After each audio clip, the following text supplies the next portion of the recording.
This one decision, whether to take your pension or Social Security first, changed one retiree's outcome by almost $1 million.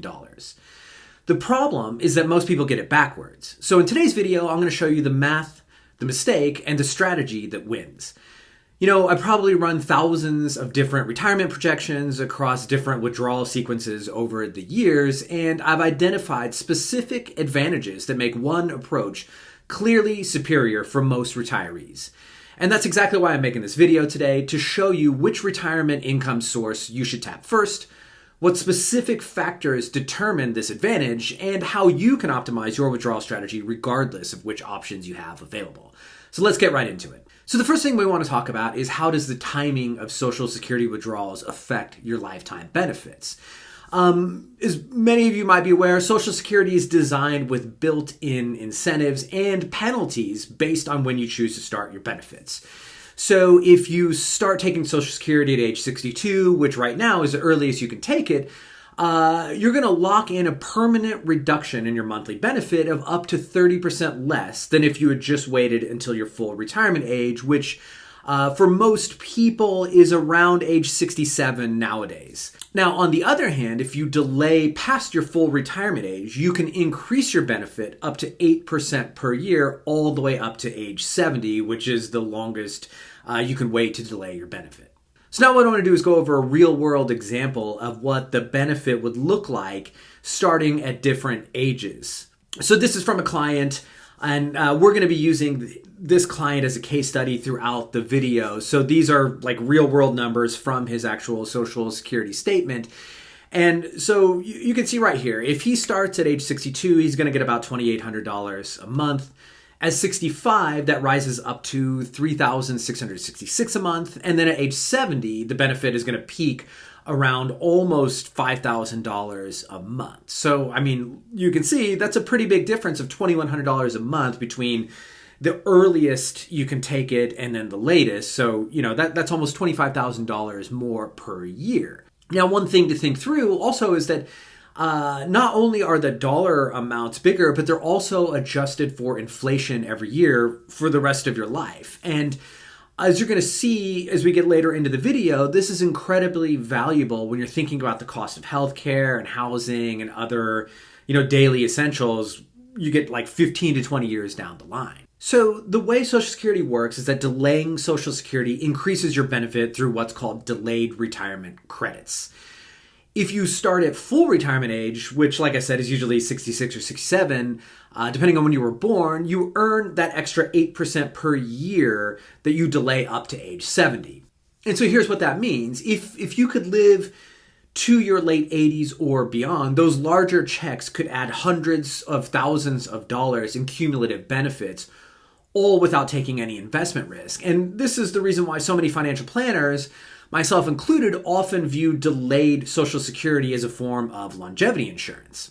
Now, as with everything in life, it's not a free lunch. I mean, most of you are probably sitting there thinking, right, but if I took Social Security at 62, instead of waiting till 70, that's 8 years of benefits that, I forego if I wait till 70, and that really adds up to a lot of money. So there's a definite trade-off here, and usually what you want to do is calculate what's the break-even point for when my total lifetime benefit overcomes starting earlier. Like if I wait till age 70, how long does it take for me to cumulatively overcome the deficit that I had? Generally, what you find is that once you hit around age 80 or 82, the total lifetime payout from delaying pulls ahead.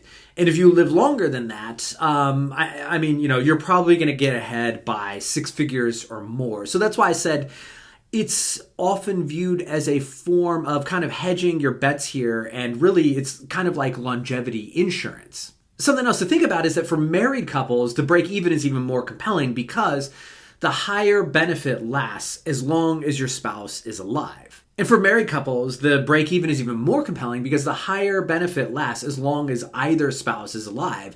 And that makes delaying even more valuable as a survivor benefit strategy. And so that's something on this channel that we emphasize over and over when you decide on your Social Security strategy. If you're married, you've got to be very strategic about thinking about your survivor benefits.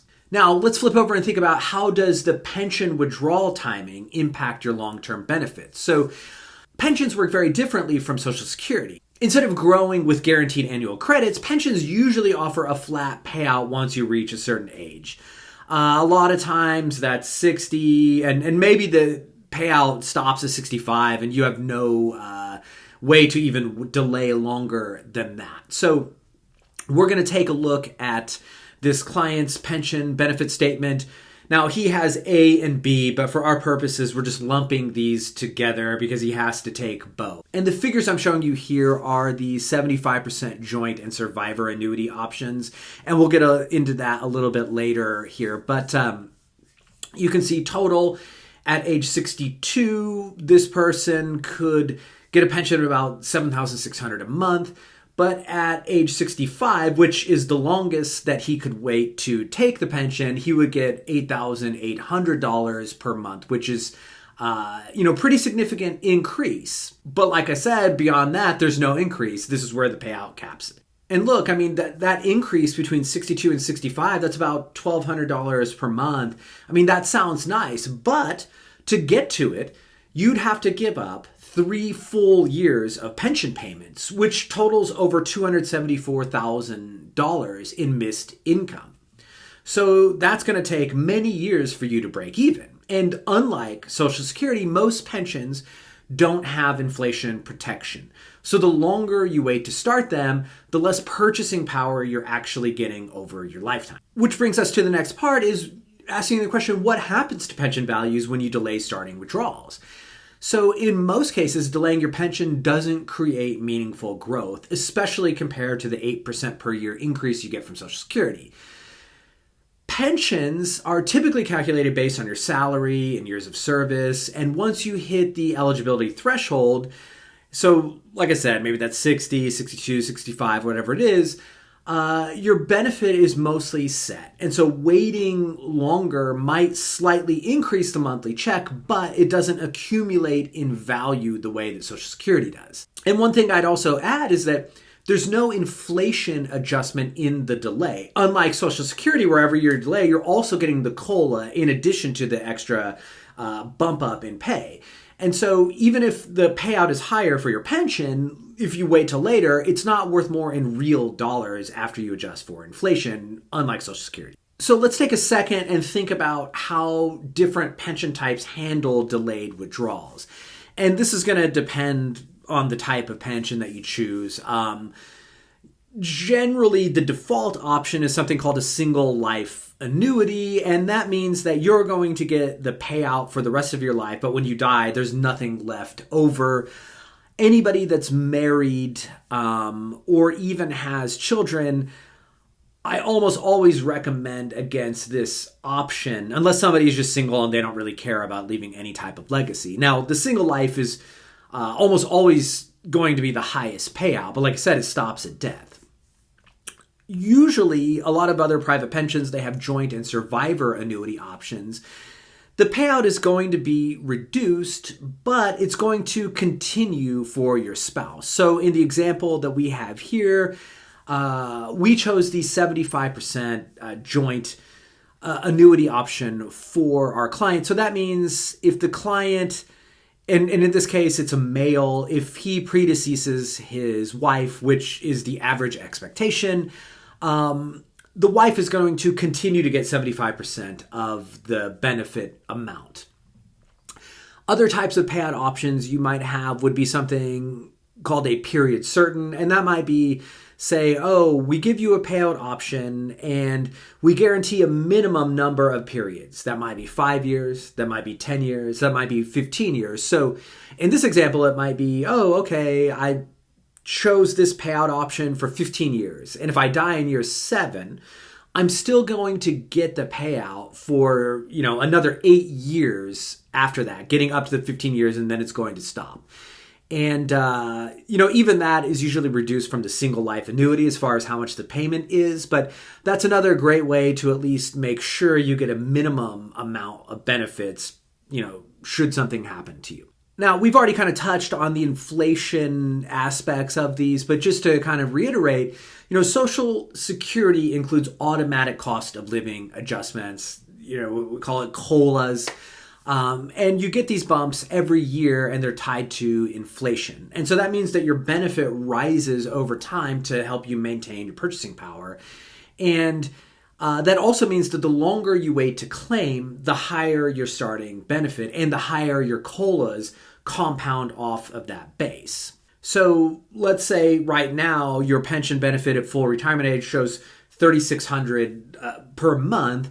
And if you're 6 to 8 years out, that's going to increase as you come in and approach your full retirement age, simply based on the cost of living adjustments that you're going to get over that time period. Now, contrast this with pensions, and most pensions have little to no inflation protection. Sometimes you'll see some public pensions, they might offer COLAs of something like 1% to 2% a year. But in my experience, the vast majority of private sector pensions are pretty much going to only offer a flat payment option for life. So if you start with $8,800 a month, pension at age 65, it's still going to be $8,800 when you're 85 years old, while everything else around you costs, 50% to 100% more. Something else to think about is how much does each withdrawal strategy impact your surviving spouse?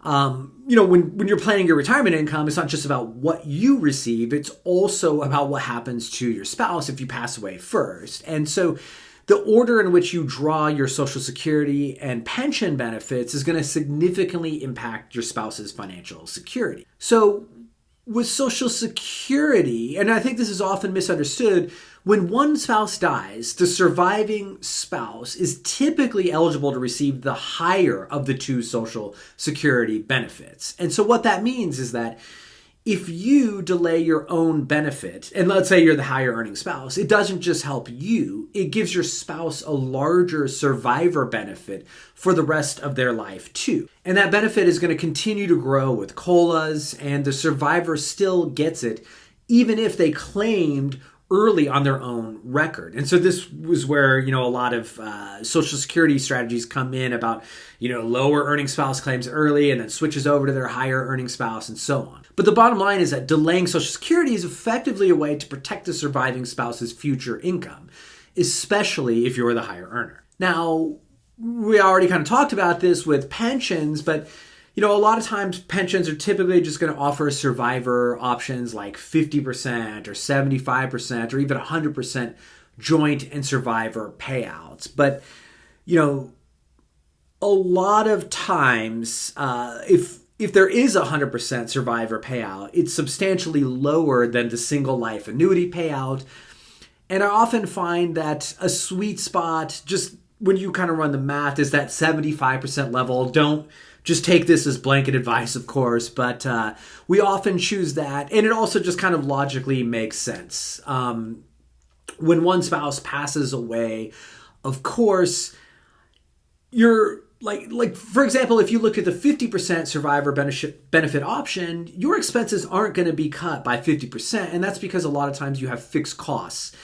But they are going to be reduced somewhat, and so they might be actually reduced by 20, 25%, and that's where that 75% option comes into play. But the key distinction here between Social Security survivor benefits is that delaying your pension isn't going to increase the survivor benefit insofar as just, anything beyond what the regular benefit is increased, right? And then it's just all proportional. And then once you start taking it, the terms are just locked in. So if you delay your pension, you're not really improving the outcome for your spouse. You're more just pushing the start date further back without increasing their protection beyond whatever the just nominal increases are from waiting. But remember, that's foregone income every year you wait, right? So when you look at the big picture, the inflation protection, the tax impact, and especially the survivor benefits, it's clear that these two income sources behave very differently depending on when you tap into them. And now that you understand the fundamental differences between these retirement income sources, click the link in the description to book a call with me. Click the link in the description to fill out a short survey, and I will send you back a video where I analyze your specific situation and show you how to optimize your retirement withdrawal strategy based on which income sources that you have. Now back to the video, let's segue over to the mathematical advantage of the winning strategy.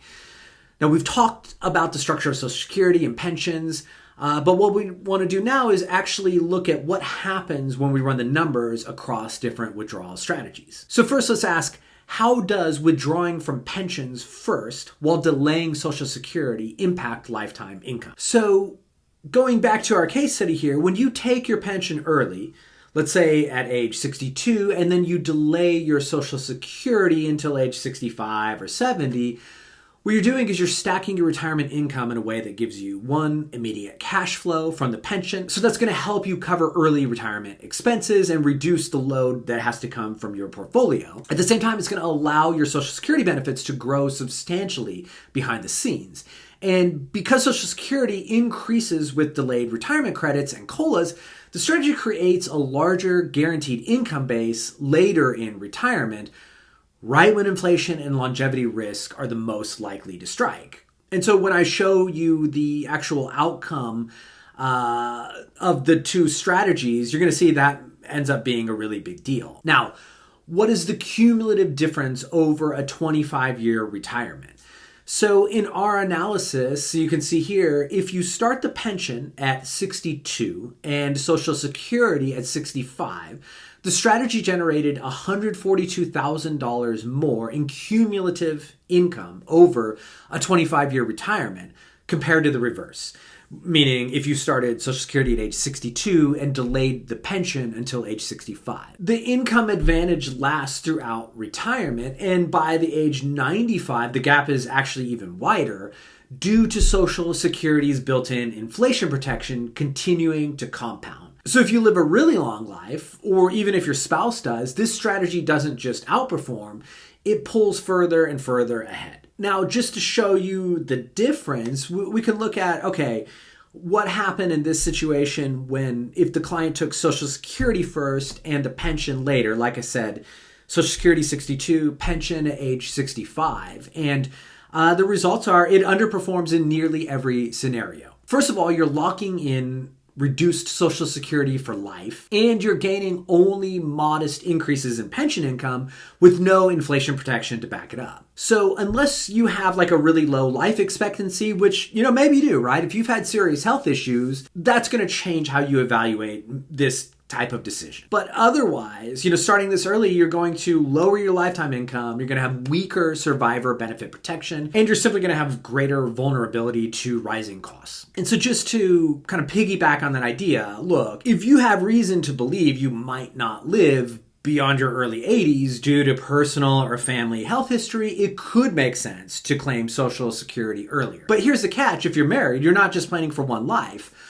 You also need to consider your spouse's longevity and the fact that delaying Social Security boosts survivor benefits, not just your own. So even if you don't expect to live a long life, if you're married, delaying still could benefit your spouse. So it's important to take that into consideration. And now that you've seen how these retirement income sources compare across different scenarios, let's look at how you can use this advice to optimize your own retirement plan. So if we look at our analysis and we've compared these multiple strategies, the combination of starting the pension at 62 and delaying till 65 really delivered clearly superior results.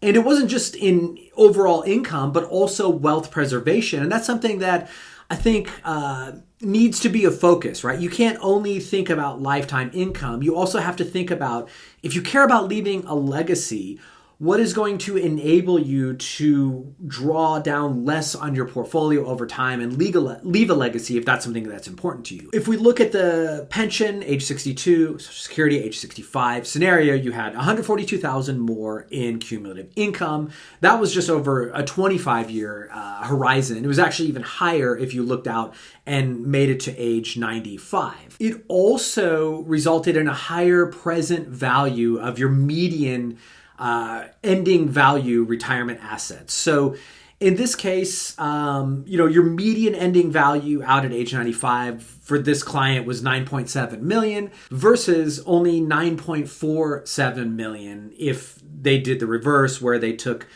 Social Security at 62 and the pension at 65. That's in present value terms, adjusting for inflation. If you looked out and this client and a spouse made it to age 95, the portfolio value was more than 25 million versus about 24.3 million in the case for, pension later, Social Security earlier. So, what this means, guys, is that the winning strategy not only provided more guaranteed income, but it also helped preserve more investable assets. So, it gave these guys greater flexibility and security well into their later years. Something that I would also note for everyone here, what I always find really interesting on the Social Security front is that there's kind of a sweet spot that you hit at age 65. So in almost no case when I run this, no matter the situation, hardly ever does it make sense for a client to start at age 62, the earliest. But the kind of bang for your buck once you get from 65 to age 70, it diminishes greatly once you hit age 65. Meaning that, yes, of course, taking it 65 versus 70, you do have a lot higher benefit, but in most cases that break even then gets pushed out to, your later 80s, from starting at 65 versus 70. And, a fair amount of people aren't going to live in their later 80s. And so taking at age 65, even though that's before the full retirement age, sometimes that actually works out for people.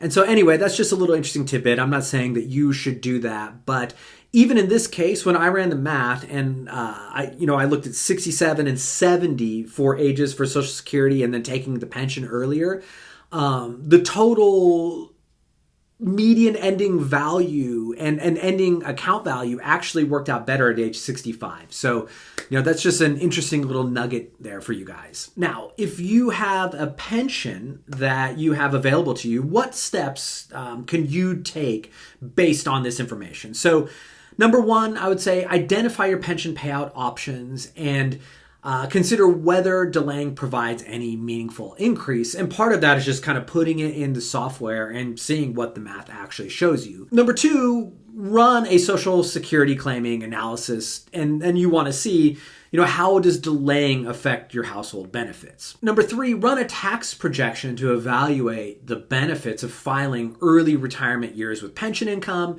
and then doing Roth conversions, maybe while you wait for Social Security benefits. Now, if you're already retired, how should you potentially adjust your current approach if it may be too late to do some of this? So what I would say first is if you've already started Social Security, look, you might be limited, but there are still ways to improve your income strategy through tax planning and investment allocation. So keep that in mind. It's never too late to make adjustments that can still move the needle for you. Number two, if you've delayed your pension, it might be time to reassess that decision and assess the opportunity cost of continuing to wait to take it. And then finally, look, if you're on the fence about all this, I would tell you, here's a golden opportunity for you to run a comprehensive retirement income plan that's going to help you make a confident decision before you lock anything in. All right. Now that you understand the crucial differences between Social Security and pension plans,